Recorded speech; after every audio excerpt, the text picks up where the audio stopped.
Hello! So today I'm going to be talking about my childhood gender dysphoria and just the overall battle I've had with gender dysphoria. I don't want to get emotional over this. This is all factual to me now.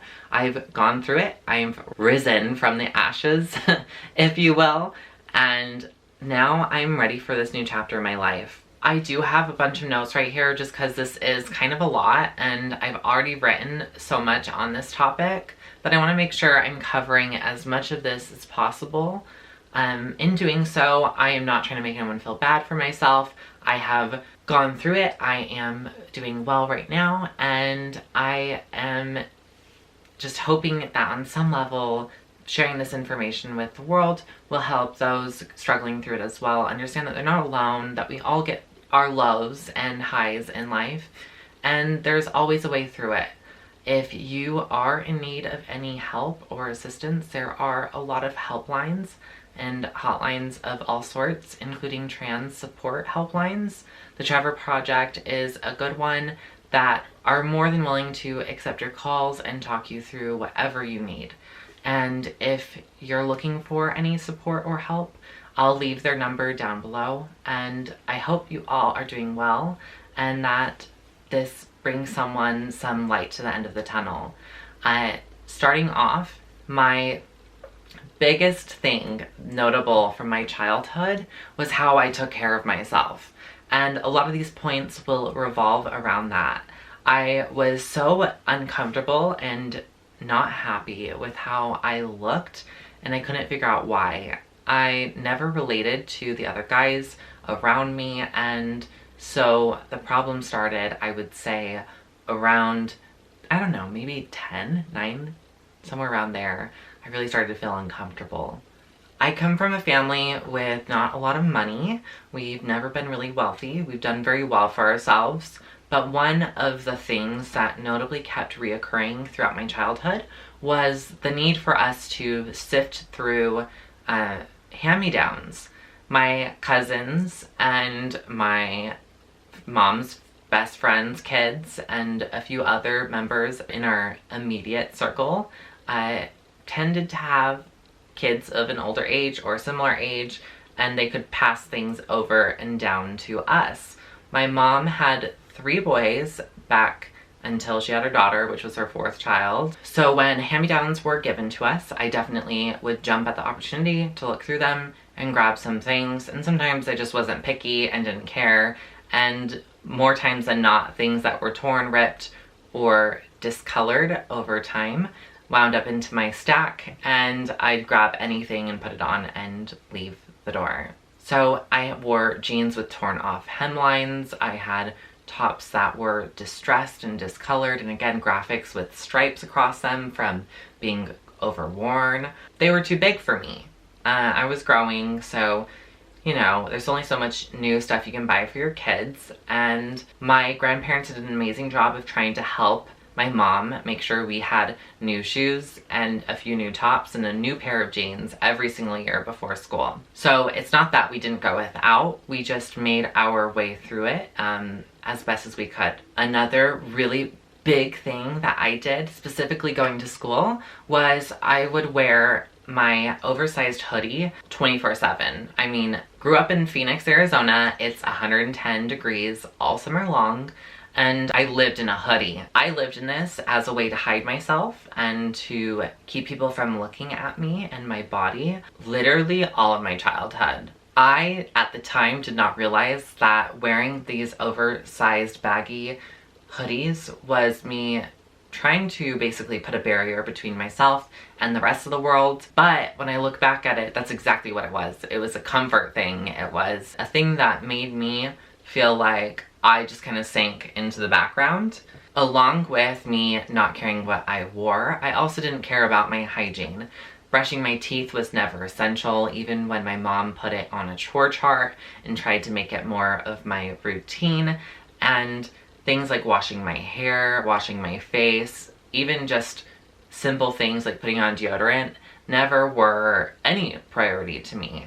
And that's simply because I didn't care what people thought of me. I didn't care if I smelled. I couldn't really tell. So brushing my teeth, washing my face, and shaving was just not something that was anywhere on my priority list.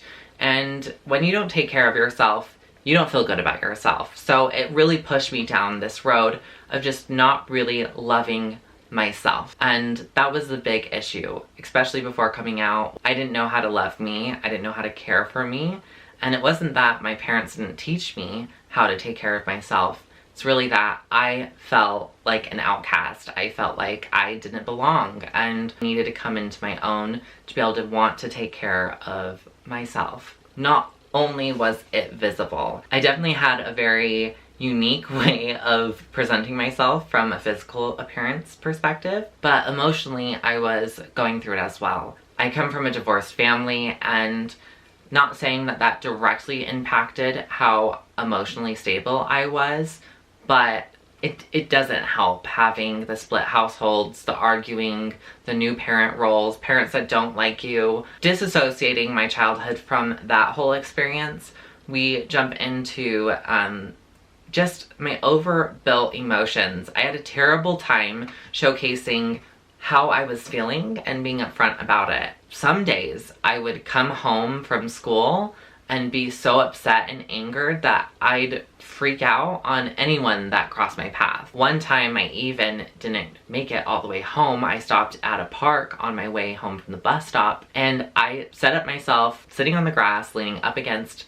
a tree trunk, and I bawled my eyes out. I didn't stop crying. I didn't stop sitting there until my mom was freaking out and came running outside looking and searching for me throughout the entire neighborhood because I never came home. My mom found me sitting there crying, and honestly, there wasn't anything specific that really broke me down. I just felt disgusting. I felt unloved. I felt unwanted. And I think it all came out of just simply not loving myself. And another really terrible thing I would do was I would sit in front of a mirror and watch myself cry.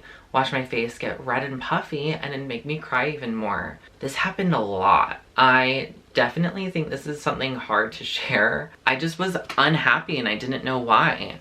It wasn't until coming out that I really felt like I came into my own. Once I came out, I didn't feel as depressed or sad or dysphoric. And I really just blossomed. I started smiling in pictures, and I wasn't afraid to be on camera, and I started wearing makeup and painting my nails from a very early stage. Social indicators of masculinity are also a big thing that affected me. I never liked my brow bone. I never liked my jaggedy nose.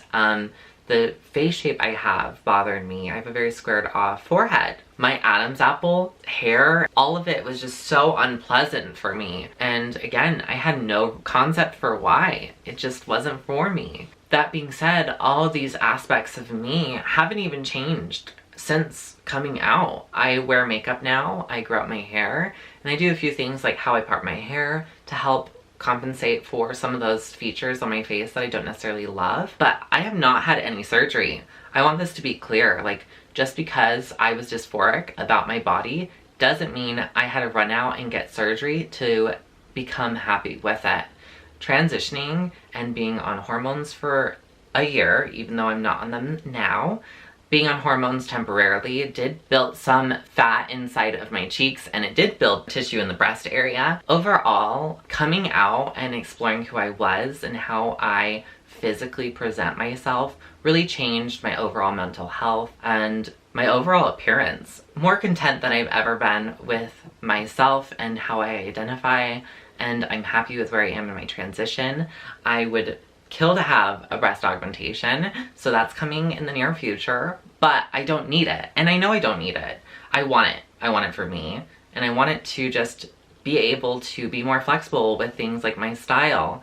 I want to just fill out my clothing. I'm sorry. I guess ultimately, I just want to leave you all with the message that what one trans girl does doesn't define what you need to do or what's best for you. If something scares you or is intimidating, or even if you don't like something, I always recommend explore your options, go through the waves of discovering if it is right for you at baby steps. You don't want to jump into something and then instantly regret the decision you just made, especially with surgery. And the only thing that matters in transition is that you're happy. It doesn't matter what other people think, say, do, want, or desire out of you.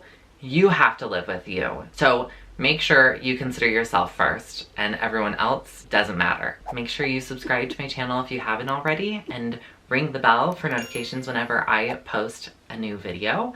Lots of content coming. I'm so grateful for all of you. I hope you have a wonderful, wonderful, wonderful rest of your week. Stay safe in these troubling times, and just know that there's someone out in the world that loves you very much. I hope you enjoyed this video, and until next time, stay safe, everyone. I love you all, and goodbye.